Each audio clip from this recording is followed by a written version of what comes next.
नमस्कार. मी तुमची जाहिरात ऑनलाईन पाहिली जीडीसीए संदर्भातली. सो मला थोडीफार माहिती हवी होती जीडीसीएची, की काय आहे नेमकं जीडीसीए म्हणजे काय? हा जो कोर्स आहे जीडीसीए हो. हा महाराष्ट्र शासनाचा government diploma in cooperation and accountancy म्हणजे हा त्याचा फुल फॉर्म आहे. हा जो कोर्स आहे हा सहकार खात्याशी निगडीत आहे, म्हणजे कोऑपरेटिव्ह सोसायटी म्हणू शकता किंवा हा जो कोर्स आहे हा कोर्स पूर्ण गव्हर्नमेंटचाच आहे, महाराष्ट्र शासनाचा. म्हणजे साधारणपणे बोर्ड आहे, जीडीसी हे सेपरेट एक बोर्ड आहे. हे बोर्ड एक्झाम कंडक्ट करतं पूर्ण. तर हा कोर्स जो आहे पूर्ण ऑडिटमध्येच येतो. म्हणजे जे अकाउंटंट्स असतात त्यात सीए लेवलचा कोर्स आहे, त्या लेवलचा आहे, तो नाही आहे कोर्स, पण त्या लेवलचा कोर्स आहे. मग हा जर कोर्स केला जीडीसीए, महाराष्ट्र शासनाचा डिप्लोमा आहे, तर जीडीसीए सीएचएम पण कंबाईन कोर्स केलेला आहे. पूर्वी कसं होतं, जीडीसीए आणि सीएचएम असे वेगवेगळे होते, पण आता दोन्ही कोर्सेस हे जे आहेत कंबाईन झालेले आहेत. मग त्याच्यामुळे काय होतं की सीएचएम जो आहे याचा अर्थ हा होतो कोऑपरेटिव्ह हाऊसिंग सोसायटी मॅनेजमेंट. सीएचएमचा अर्थ तो होतो. तर म्हणजे ज्या सोसायट्या आहेत आपल्या, गृहनिर्माण सोसायट्या असतील किंवा छोट्या मोठ्या सोसायट्या असतात, एक टावर्स वगैरे असतात, आता पूर्ण महाराष्ट्रामध्ये किंवा रादर भारतामध्ये सगळीकडे चालू आहेत सोसायट्या. मुंबईमध्ये जास्त आहेत सीएचएस, कोऑपरेटिव्ह हाऊसिंग सोसायटी म्हणतो आपण त्याला. तर ह्या ज्या सोसायट्या आहेत ह्या सोसायटीमध्ये ऑडिटरची गरज लागते, सोसायटी मॅनेजरची गरज लागते. हे जे जीडीसीए झाल्यानंतर करता येतात. बँकिंग सेक्टरमध्ये तुम्ही काम करू शकता, दूध संघ आहे तिकडे काम करता येतं, त्यानंतर बाजारपेठ आहेत, खरेदी विक्री केंद्र आहेत, असे बरेचसे सेक्टर आहेत. कोऑपरेटिव्ह सेक्टर जेवढे आहेत त्याच्यामध्ये काम करता येतं. पतसंस्था असतील पुन्हा, म्हणजे थोडक्यात जर समजा नावं घ्यायची झाली तर महेश नागरी पतसंस्था एक आहे. त्यानंतर अशा छोट्या मोठ्या ज्या पतसंस्था असतात तिथे तुम्हाला ऑडिटर म्हणून काम करता येते, किंवा रादर ह्या कोर्स झाल्यानंतर त्यांना प्राधान्य दिलं जातं. हा जो कोर्स आहे जीडीसीए, आता ह्या कोर्स थोड्या वेळेसाठी आपण बाजूला ठेवूया. सगळ्यात महत्वाचं सहकार क्षेत्र काय आहे, हे काय, हे महत्वाचं आहे आता. म्हणजे आपण ते जाणून घेऊ थोडं, तर त्याबद्दल तुम्हाला माहिती देतो.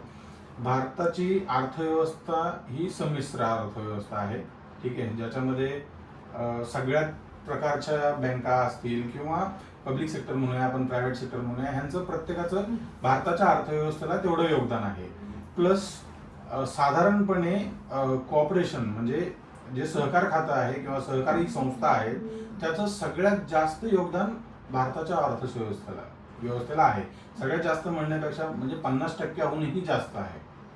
तर भारतामध्ये अशा पतसंस्था भरपूर आहेत. मग त्याच्यामध्ये याप्रमाणे तसंच एक सेपरेट आहे cooperative sector, public sector, private sector आणि कोऑपरेटिव्ह सेक्टर. याच्यामध्ये आता देशामध्ये म्हटलं तर भारत देशामध्ये महाराष्ट्र त्यात सगळ्यात जास्त अग्रेसर आहे, गुजरात आहे, कर्नाटक आहे, आंध्र प्रदेश, प्रामुख्याने ही जी राज्य आहेत या राज्यामध्ये जास्त करून कोऑपरेटिव्ह सेक्टर्स आहेत. म्हणजे त्याच्यामध्ये सगळ्यात मोठा वर्ग जो आहे तो असा असतो, नागरी बँका आहेत, म्हणजे नागरी सहकारी बँका, त्यानंतर पतसंस्था, जिल्हा बँका असतात, प्रायमरी सोसायटीज असतात, त्यानंतर खरेदी विक्री संघ असतात, ग्राहक पेठा आहेत, दूध डेऱ्या आहेत, शिवाय साखर कारखाने. आता महाराष्ट्रात बघितलं तुम्ही तर आपला जो पश्चिम महाराष्ट्रातला जो पट्टा आहे तिकडे सगळ्यात जास्त साखर कारखाने, म्हणजे असे गेलं तर तुम्ही असंख्य साखर कारखाने त्या साईडला जास्त आहेत. सूतगिरण्या, मुंबईमध्ये सूतगिरण्या आहेत, त्यानंतर वेअर हाऊसेसचं उदाहरण घेतलं तर आपण याच्यामध्ये ठाणे वगैरे साईडला किंवा भिवंडीमध्ये आपण जास्त करून वेअर हाऊसेस आहेत, तिथे गरज असते. म्हणजे जीडीसीए ज्यांचं झालेलं आहे या लोकांची गरज असते.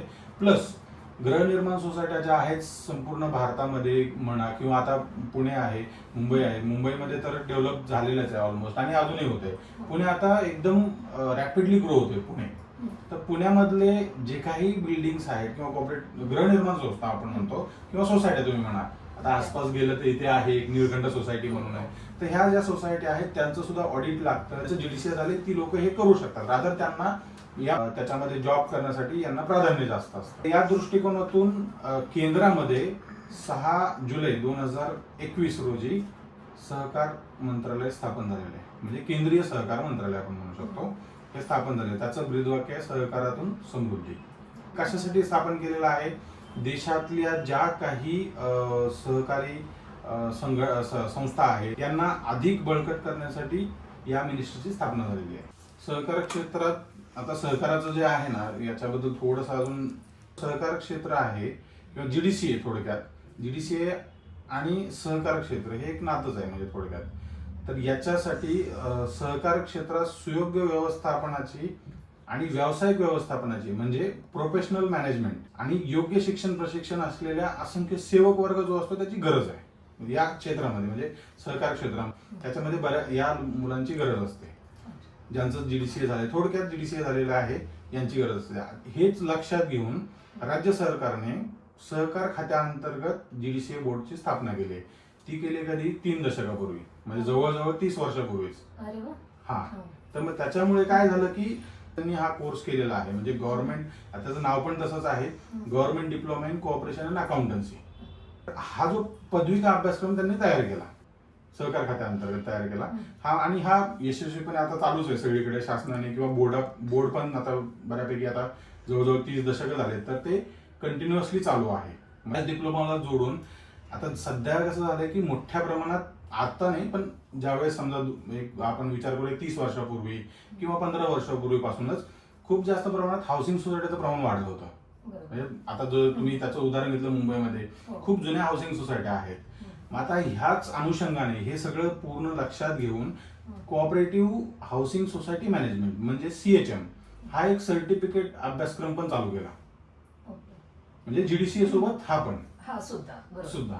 हा जो कोर्स आहे हा कंबाईन असा तयार होतो, GDCA विथ CHM, ठीक आहे, किंवा GDCA प्लस CHM असा एक कंबाईन कोर्सच तयार होतो.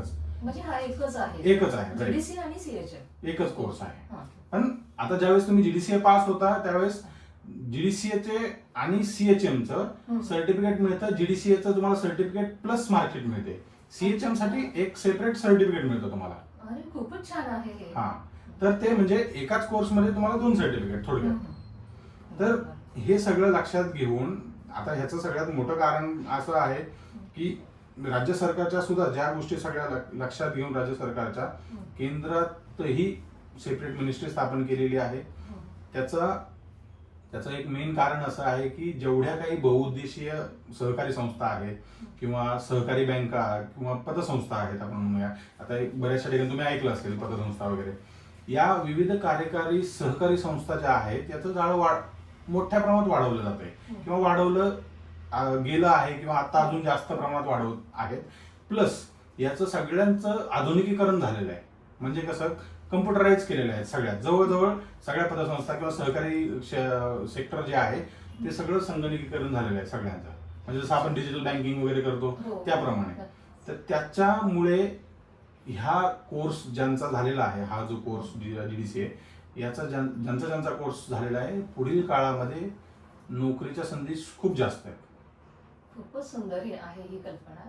आणि जे काही हा कोर्स त्यांनी म्हणजे गव्हर्नमेंटने काढलेला आहे किंवा आहे तुमच्याकडे आता अवेलेबल, यातून बरेच असे जे बेरोजगार म्हणा किंवा फक्त कोर्स झालेले आहेत, म्हणजे एज्युकेशन फक्त ग्रॅज्युएशन झालेलं आहे, त्यांना यासाठी खूप मोठी ऑपॉर्च्युनिटी आहे की त्या संदर्भातून पतसंस्था किंवा बँकांमध्ये जॉब लागणार आहे. बरोबर आहे. प्लस शिवाय ह्या कोर्स झालेल्या विद्यार्थ्यांना प्राधान्य दिलं जातं, म्हणजे एक कसं ऍड ऑन क्वालिफिकेशन म्हणा. आणि आता कसं आहे भारतामध्ये म्हणा किंवा महाराष्ट्रामध्ये खूप लिमिटेड लोकांना याचं अवेअरनेस आहे, माहिती नाहीये लोकांना की हा पण एक कोर्स असतो. आता ज्यांना जुने लोक आहेत, समजा जी CA लोक आहेत, CA चार्टर्ड अकाउंटंट्स, यांना माहित असतं की बाबा असा एक वेगळा कोर्स असतो, तो देखील करता येतो. म्हणजे जर एखादा CA, गमतीने आपण म्हणतो, म्हणजे आम्ही म्हणतो, जर एखादा CA नाही झाला तर GDCA हो, त्यात पण CA आहे थोडक्यात. तर त्या प्रकारे आहे ती गोष्ट. त्याचा फायदा नक्कीच सगळ्यांनी केलाच पाहिजे. आज सरांनी खरंच खूपच सुंदर मला म्हणजे माहिती दिली आणि आपल्या सगळ्यांनाच त्याबद्दल खरंच खूपच धन्यवाद.